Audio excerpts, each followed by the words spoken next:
Ben ritrovati dalla redazione. Un autista di camion è rimasto incastrato nel cassone mobile del veicolo che guidava, che gli ha amputato parte del dito. È successo a Lignano, in una zona agricola. L'uomo che ha fatto le spese dell'incidente è autista per la Ideal Service SRL, un'impresa di servizi industriali di Pasian di Prato.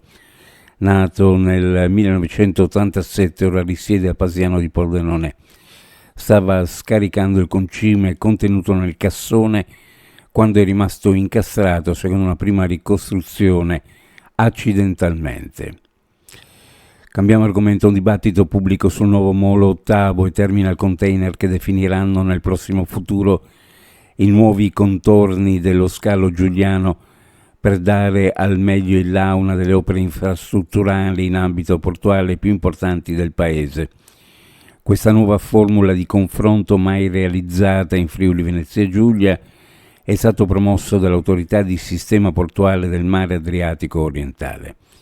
Sono previsti 4 incontri pubblici, in programma l'1, l'8, 15 e 23 luglio 2025, e 3 tavoli tecnico-istituzionali su argomenti specifici. A meno di scenari bellici ancora più drammatici di quelli già tragici di questi ultimi 2 anni, ovvero una guerra massiccia tra Israele e Iran, è presumibile che le quotazioni riprenderanno il trend di discesa che avevano avviato 2 anni fa.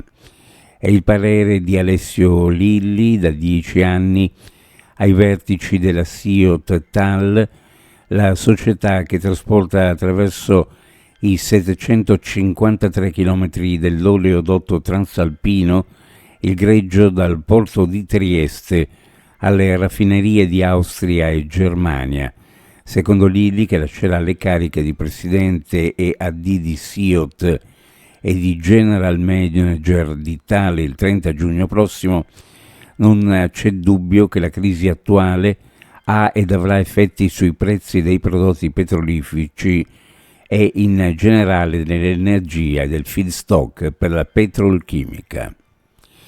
La prossima manovra di assestamento di bilancio delineerà scelte strategiche nei servizi alla persona per il mondo della cooperazione del Friuli Venezia Giulia su diversi piani, quello della semplificazione e quello delle risorse, nella fattispecie per 2 assetti importanti, quali le abitazioni per le fasce deboli e gli adeguamenti ai contratti collettivi per i dipendenti delle cooperative. Lo ha detto a Palmanova l'assessore regionale alla salute, politiche sociali e disabilità Riccardo Riccardi, a margine dell'incontro con i rappresentanti della cooperazione sociale. Chiudiamo con le previsioni meteorologiche. Oggi su pianura e costa cielo sereno, sulla zona montana poco nuvoloso, venti di brezza. Per quanto riguarda le temperature minime in pianura fra 19 e 21, massime fra 32 e 34, sulla costa minime fra 22 e 24, le massime fra 28 e 30 gradi centigradi.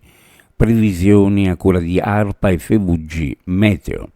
Ed è tutto per il momento con l'informazione. Grazie per averci seguito. A più tardi.